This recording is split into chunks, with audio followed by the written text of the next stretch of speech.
Hello and नमस्ते, म अमृत कसौदत आज तपाईहरुलाई एकोस्टिक फेनोमेननको पुनः अर्को भिडियो लिएर आकै छु। यो भन्दा अगाडिको प्रिभियस क्लासमा हामीले प्रेसर एम्प्लिट्युड भनेको के हो त्यो कुराहरुको डिस्कसन गर्यौं, ठीक छ। जसमा हामीले प्रेसर एम्प्लिट्युड भनेको BAK निकालेका थियौं। B भनेको bulk modulus of elasticity, A भनेको एम्प्लिट्युड अनि K भनेको प्रोपागेसन कांस्टेंट हामीले डिराइभ गरिसकेका छौं। तपाईहरुलाई छुटेको छ भने मैले माथि लिंक दिएकै छु, आई आइकनमा लिंक दिएकै छु वा मैले डिस्क्रिप्सनमा त्यसको लिंक दिएको हुन्छु, त्यसबाट हेर्दा हुन्छ, ठीक छ।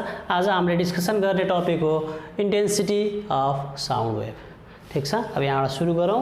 इन्टेन्सिटी अफ साउन्ड वेभ भनेको के हो? सिम्पल फिगरबाट बुझाउँछु मैले। जस्तै एउटा स्पिकरको कुरा गरौं। यहाँ स्पिकर छ, यहाँ साउन्ड मजाले निस्किरहेछ, स्पिकर यहाँ छ निस्किरहेछ। साउन्ड निस्किँदाखेरि मिडियममा कम्प्रेसन र रिफ्र्याक्सनको रूपमा प्रोपागेट गर्छ, ठीक छ। सपोज गरे यहाँ सर्टेन लेयर छ भने 1 सेकेन्डमा युनिट एरियामा कतिको साउन्ड एनर्जी ट्रान्समिट हुन्छ त एनर्जी ट्रान्समिटेड वा ट्रान्सफर्म भन वा प्रोपागेटेड भन per second per unit area acting perpendicular to the surface is known as intensity of sound wave. मैले फेरि एकचोटि फिगरबाट बुझाएँ। स्पिकरले साउन्ड निकालिरहेछ, यहाँ कम्प्रेसन रिफ्र्याक्सनको रूपमा प्रोपागेट गर्छ भने युनिट एरियामा युनिट सेकेन्डमा कति साउन्ड एनर्जी प्रोपागेट गर्न सक्छ त्यसैले भन्छ इन्टेन्सिटी अफ साउन्ड वेभ। अब यसको फर्मुलाबाट हेर्दाखेरि इन्टेन्सिटीलाई I ले जनाउँछ, यो भनेको Q टाइम एरिया, ठीक छ। यो Q भनेको टोटल एनर्जी हो, T भनेको टाइम हो, A भनेको एरिया अफ द सर्फेस, ठीक छ। अब यसो डिफाइन कसरी गर्न सकिन्छ? The energy transmitted per second per unit area acting perpendicular to the surface भन्नुस् वा एनर्जी बाइ टाइम भनेको के हो त? रेट भने हुन्छ, rate of flow of energy यसरी भने हुन्छ। The rate of flow of energy acting per unit area to the surface, त्यसलाई हामीले भन्छौँ इन्टेन्सिटी अफ साउन्ड वेभ हामीले भन्छौँ, ठीक छ हैन। डेफिनेसन यति नै हो। म तल डेफिनेसन लेखिदिएको पनि हुन्छु, त्यसबाट पनि हेर्नु कपी गर्न सकिन्छ। अब अलिकति अगाडि बढौँ। अब यसको डेरिभेसनतिर जाँदाखेरि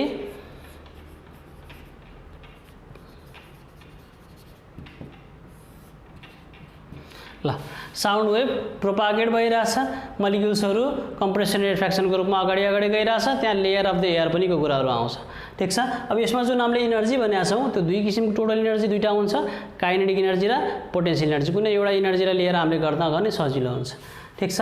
अब मलिक्युल्सहरू यहाँ हेर्नुहुन्छ भने डिस्प्लेस भइरहेछ, ठीक छ। मलिक्युल्सहरू कम्प्रेसन रिफ्र्याक्सन अगाडि पछाडि गइरहेछ साउन्डले गर्दा, त्यसैले पछि त्यहाँ मलिक्युल्सहरू डिस्प्लेस भइरहेछ। So we can say the displacement equation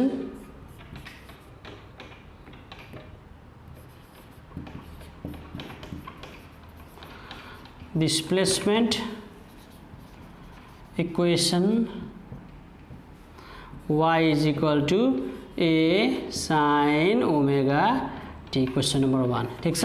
यहाँ a भनेको एम्प्लिट्युड हो, ओमेगा भनेको एंगुलर भेलोसिटी, y भनेको डिस्प्लेसमेन्ट अफ द एयर, ठीक छ। मैले यसलाई मेटाएँ।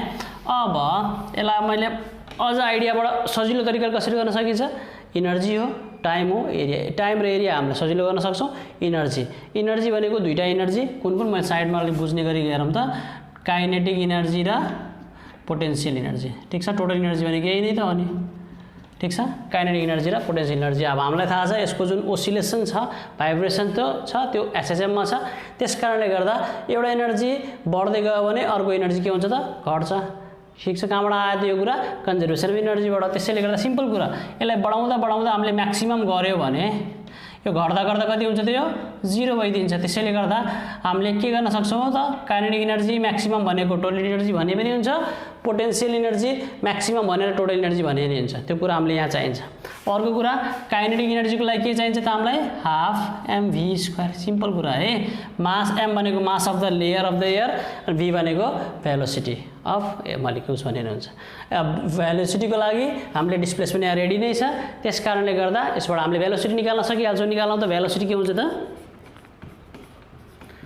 भेलोसिटी भनेको dy/dt, ठीक छ। dy/dt, y कति छ त? a sin omega t। कति आयो त हाम्रो? भेलोसिटी भनेको कति आयो? a omega cos omega t। यहाँसम्म हाम्रो भेलोसिटी आइसक्यो। अब हामीले काइनेटिक एनर्जी निकाल्दाखेरि कति भयो त kinetic energy?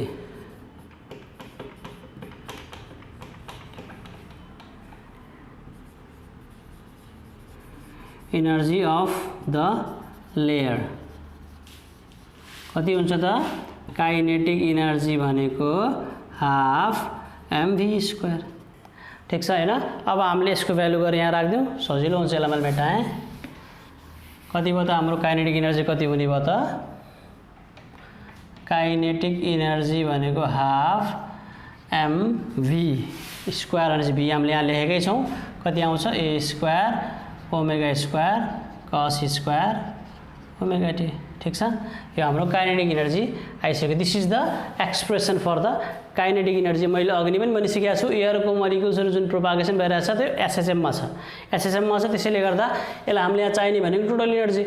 That is total energy भनेको के रहेछ त अघि हामीले एक्सप्लेन गरिसकेका छौं त त्यो टोटल एनर्जी भनेको कोसित इक्वल रहेछ त काइनेटिक इनर्जी म्याक्सिमम सित इक्वल हुन्छ। ठीक छ। अब हामीले काइनेटिक इनर्जी निकालिसक्यौं म्याक्सिमम निकाल्नु भयो। अब यहाँ हेरौं है म्याक्सिमम को लागि यो सबै भ्यालु कन्स्ट्यान्ट भइहाल्यो। यहाँ जुन हामीले m भनेको छौं नि m भनेको के हो त mass of the layer of air. यहाँ लेखेन हुन्छ वेयर m भनेको mass of layer of air है। हामीले जुन एयर को लेयर लिइरा छौं त्यसको कुरा गरिरा छौं। अब म्याक्सिमम एनर्जी को लागि यो सबै भ्यालु कन्स्ट्यान्ट छदैछ। कस को भ्यालु भेरिएबल हुन्छ। कस को म्याक्सिमम भ्यालु कति हुन्छ त 1। त्यसैले गर्दा फर काइनेटिक इनर्जी म्याक्स कति हुन्छ त cos² ओमेगा t को भ्यालु हुन्छ 1। यसलाई गरेर यहाँ राख्दा के भयो त देयरफोर काइनेटिक इनर्जी म्याक्स कति हुने भयो त 1/2 m omega a²। Or we can say total energy is equal to kinetic energy max is equal to 1/2 m a² ओमेगा² जहिले यो हामीले निकाल्यौं। टोटल एनर्जी हामीले निकालिसक्यौं। अब हामीले निकाल्नु पर्ने के छ त इन्टेन्सिटी अफ साउन्ड वेभ। सजिलो सदैछ यो निकालिसक्यौं t र a को भ्यालु राखेपछि हाम्रो काम सकिहाल्यो। ठीक छ। अब यसलाई गरौँ त। यसलाई मैले पछाडी लेख्छु पछि रिभिजन गर्न सजिलो हुन्छ तपाईहरुलाई।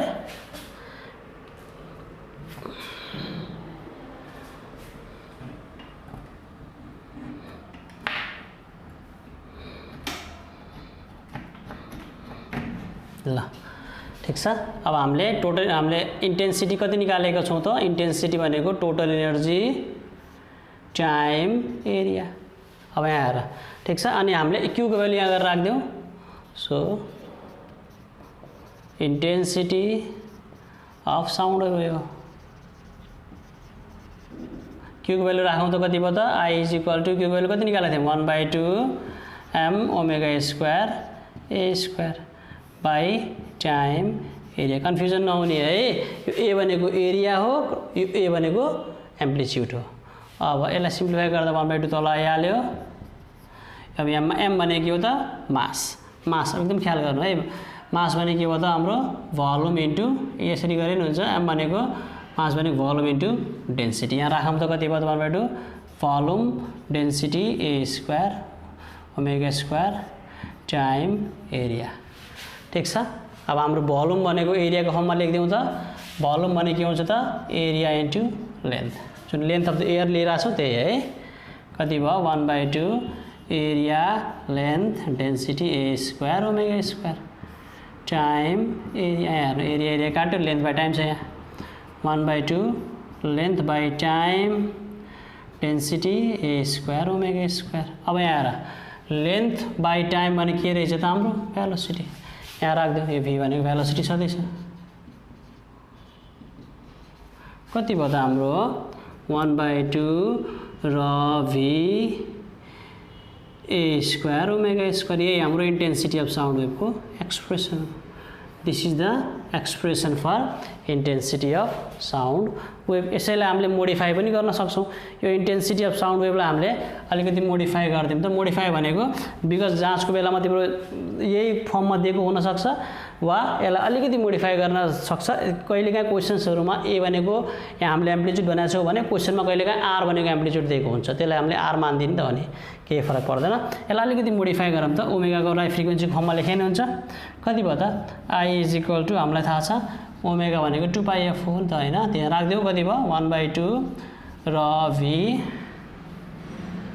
a² 4π² f²।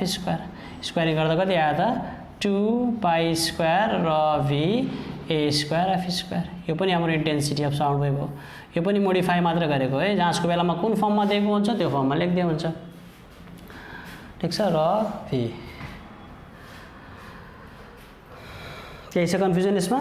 यति नै हो यसमा। अलिअलि अरू पनि छन्, हाम्रो बल्क मोडुलसको टर्ममा पनि लेख्न सक्छौँ हामीले। ठिक छ, अब यसलाई हामीले बल्क मोडुलसको टर्ममा लेख्न सक्छौँ, यो फर्ममा लेखे नै हुन्छ। यसमा केही पनि डाउट छैन, केही डाउटहरू छ भने हामीले अगाडि बढ्न सक्छौँ। बल्क मोडुलसको कुरा पनि मैले अलिकति यही गर्दै साइडमा। हामीले पहिला अगाडि क्लासेसमा के बनाएको छौँ त भन्दाखेरि भेलोसिटी भने के हुन्छ त √b/r।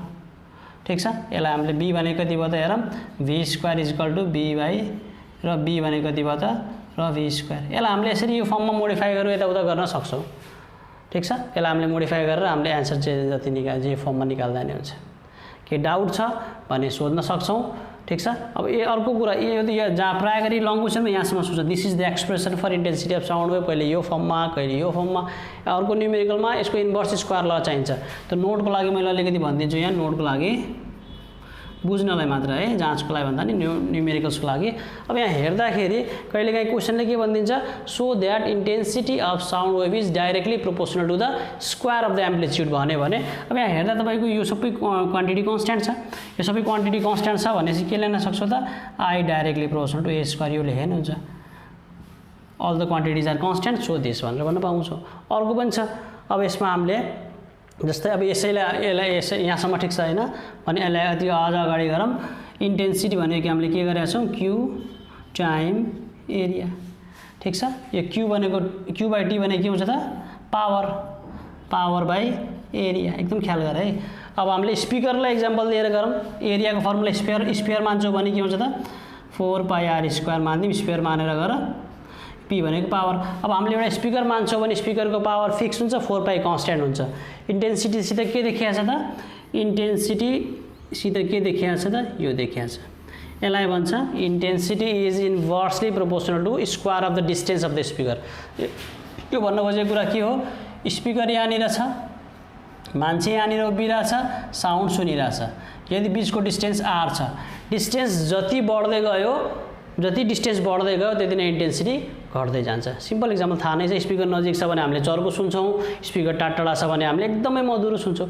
त्यही कुरा हो, यो सबै न्युमेरिकल्स ग्रुपमा युज गर्न सक्छ त है। लङ क्वेसनको कुरा गर्दाखेरि प्राय गरी यहीँसम्म सोधेको हुन्छ ए स्क्वायर ओमेगा स्क्वायर हो है, यो ए स्क्वायर ओमेगा स्क्वायर हो। प्राय लङ क्वेसन सोध्यो भने यहाँसम्म सोधिदिन सक्छ, लङ क्वेसन होइन न्युमेरिकल्सको फर्मसँग सोधेको छ भने अब यो पनि युज हुन सक्छ। ख्याल गर्ने, यो इन्टेन्सिटी अफ साउन्ड वेभको डेरिभेसन यही नै हो। ठिक छ, ल अब आजको क्लास यति नै हो। तपाईँहरूलाई केही पनि कन्फ्युजन छ भने मेरो युट्युब च्यानलमा जाने, भिडियोजहरू फेरि एकचोटि हेर्ने, कन्फ्युजन छ भने कमेन्ट सेक्सनमा गएर प्लिज त्यो कमेन्ट गरेर मलाई क्वेसन सोधे नै हुन्छ है। अब प्लिज मेरो यो च्यानल सब्सक्राइब पनि गरिदिनु होला। थ्याङ्क यू है, नमस्ते।